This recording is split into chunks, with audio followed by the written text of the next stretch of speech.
Christopher De Leon. Nagpasalamat kay Coco Martin. Nagawa ko ang mga pangarap ko sa Batang Quiapo. Hindi maitago ng batigang aktor na si Christopher De Leon ang kanyang labis na pasasalamat kay Coco Martin. Matapos mabigyan na ng panibagong pagkakataon na maipakita ang kanyang galing sa FPJ's Batang Quiapo.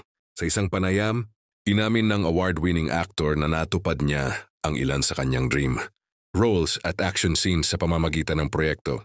Ayon sa aktor, nagpapasalamat din ako kay Coco Martin for giving me the opportunity na magawa yung mga dreams ko na hindi ko pa nagagawa sa mga pelikula. Yung mga action scenes na mga ginagawa namin na pinapaganda niya at lalong gumaganda. Marami ang nag-a-appreciate sa mga ginagawa namin. And salamat you guys are enjoying, and this is our job to entertain you. And I thank God for using me, pahayag ni Christopher. Bilang isa sa pinakamahalagang karakter sa teleserye, hindi lamang siya nakilala muli ng mga bagong manonood, kundi naging inspirasyon din sa kanyang kapwa, aktor at sa mga tumatangkilik ng palabas.